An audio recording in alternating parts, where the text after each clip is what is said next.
Dòng sông Nậm U này là rất là nhiều vàng sa khoáng. Như dân ở đây họ kể là chỗ bãi bồi này chỉ gạt xuống là 60 cm thôi là đã tới cái tầm đất có vàng rồi. Dòng sông Nậm U này là bắt nguồn từ Vân Nam Trung Quốc và chảy ra sông Mekong. Nó kết nối với sông Mekong là cách thành phố Luông Pha Bang là 15 km.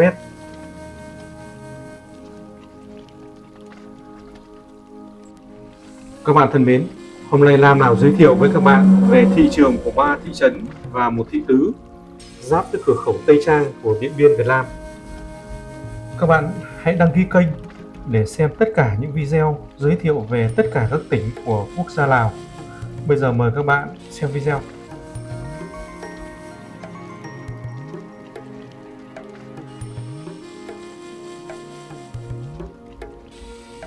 Ở đây là thiếu những cái bàn tay của người thợ. Gỗ rất là nhiều, nhưng mà nhà cửa thì họ cũng chỉ sử dụng những cái công cụ thô sơ như búa rìu để họ làm nhà. Và đây là thị trấn Mường Mẩy, thị trấn đầu tiên giáp với lại cửa khẩu Tây Trang của Điện Biên. Từ thị trấn này lên cửa khẩu Tây Trang là 32 km.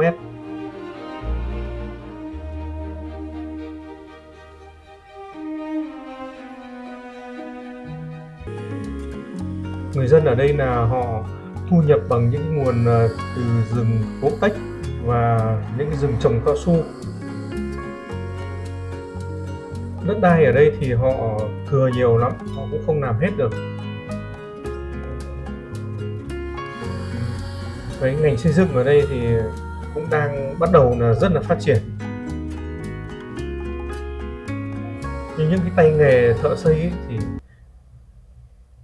mấy năm về trước thì đa số là những cái thợ tay nghề rất là kém sang khu vực này làm.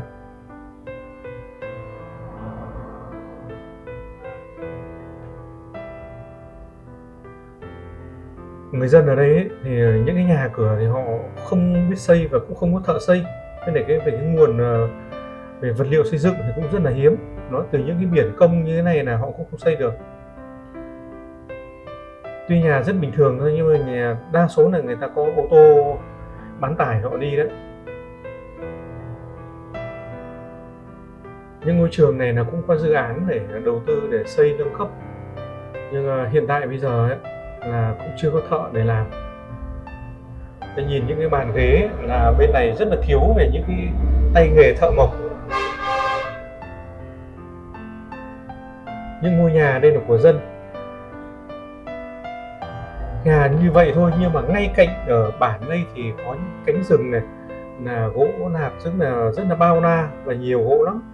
Ở bên này thì họ cũng không cấm về khai thác gỗ để về sử dụng làm nhà đâu.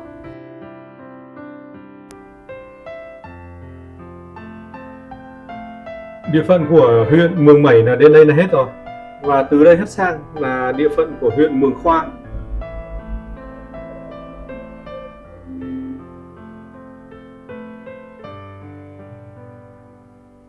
Ba thị trấn này là nằm ven sông của sông Nậm U, và đây là chợ của thị trấn Mường Khoa.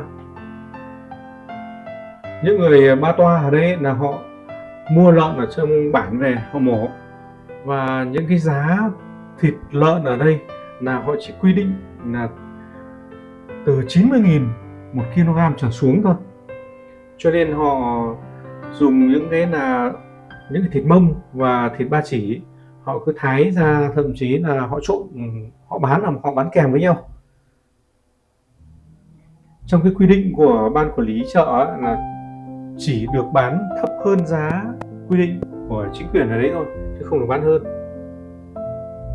Khu vực này là có mấy người nước ngoài là họ đầu tư về những cái máy móc nông nghiệp. Còn khu đây là có một cái doanh nghiệp về nông sản, họ sang đây là họ thu mua những cái mặt hàng nông sản này, và trong đó nó có cả dược liệu nữa. Đây là những cái dược liệu họ thu hái từ rừng về, và họ cũng thuê người ở đây là sơ chế, xong là đóng bao là bắt đầu trở về. Đó các bạn xem ấy, những cái dãy nhà đây thì họ cũng không cần cầu kỳ là phải làm cho nó kỹ thuật cho lắm đâu. Có nghĩa là từ cái hướng nhà hoặc là xây về những cái bản vẽ thì cũng cũng không có gì là cầu kỳ cả, rất là dễ tính thôi. Nguyên 3 huyện này bây giờ là về thợ xây là rất là thiếu. Thợ phụ thì có, là lấy từ người Lào này là đi làm, còn thợ có tay nghề thì đa số là lấy ở bên Việt Nam sang làm. Đây là những cái dãy quán này là của mấy bạn ở bên Điện Biên sang thuê để bán hàng ở đây. Đây là cũng là cái đoạn sông Nậm U, như ở cái đoạn trên. Đoạn này view rất là đẹp. Khu này mà làm mấy cái nhà nổi thì đẹp lắm. Chỗ này là trung tâm buôn bán thương mại là của huyện Mường Khoa đấy. Thị trấn này là bây giờ bắt đầu mới phát triển.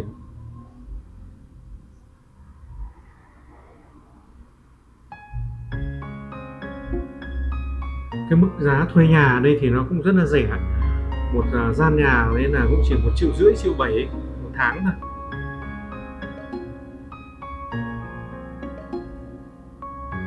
Nhất là sử dụng điện ở bên này thì còn rẻ nữa. Điện ở bên đây thì nó tầm khoảng 800 đồng một số điện.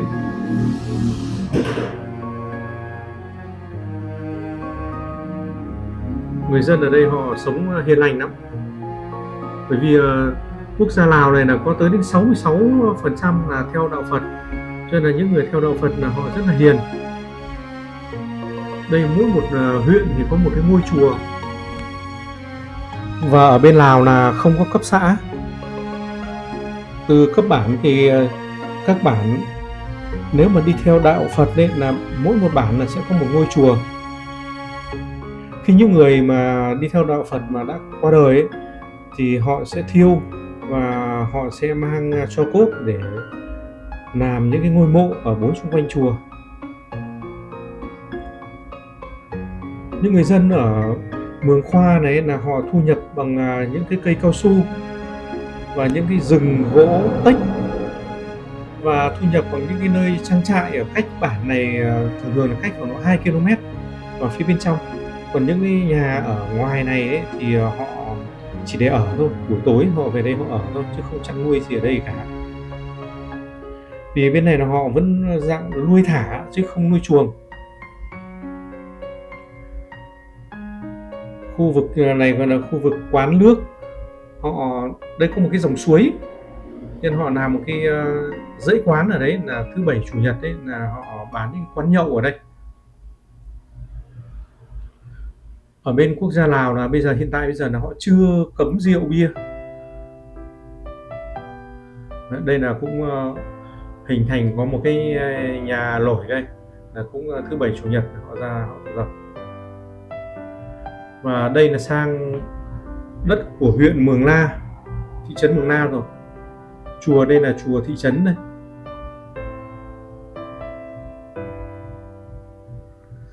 Ngôi chùa này là cũng đã có đến 275 tuổi rồi.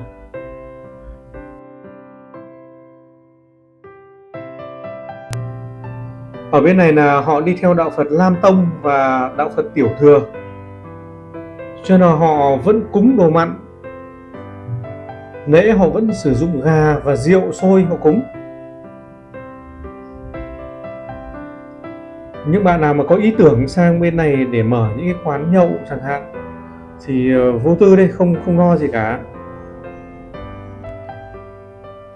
Ở khu 3 thị trấn này thì họ làm phở, đa số là họ làm phở khô. Và những cái nước dùng thì họ cũng chỉ làm bằng những nước luộc thịt. Và họ cho mỗi một bát cho thêm một cái gói bột cua vào thôi. Mà cũng 30.000 một bát đấy.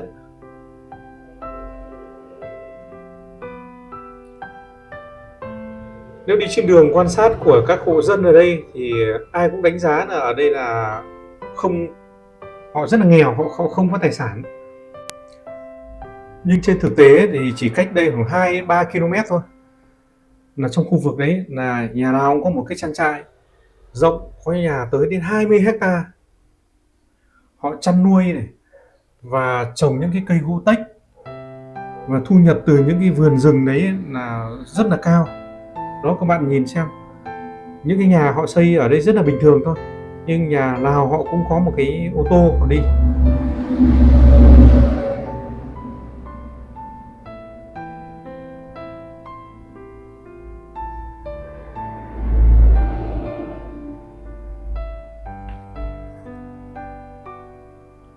Tuy nhiên ở đây là những cái giá xe bán tải, mua những xe cũ ở bên Thái Lan về thì nó cũng rất là rẻ, nhưng cũng vẫn phải là 200-300 triệu. Các bạn mà có ý tưởng sang bên này làm nghề thì các bạn hãy làm ở những cái vùng thị trấn, thị xã. Ở nơi đấy thì ít ra là có những cái cán bộ người ta học ở bên Việt Nam về, họ biết tiếng, họ phiên dịch, hoặc là mình làm công trình luôn cho họ, và có những cái người Việt họ kinh doanh ở đây. Chứ nếu các bạn vào trong khu bản thì công việc rất nhiều nhưng mà không biết giao dịch thì cũng không được.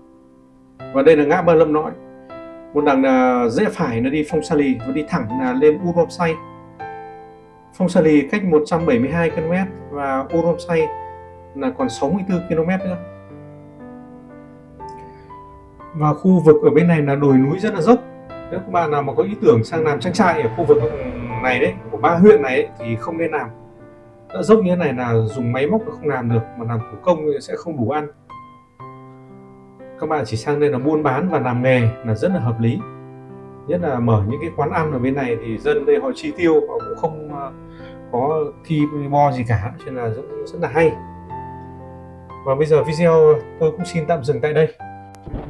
Các bạn cũng làm Phúc chia sẻ cho các bạn mà bây giờ đang cần tìm công ăn việc làm ấy, để cho họ có một cái công việc ổn định, cũng là làm phúc cho đời.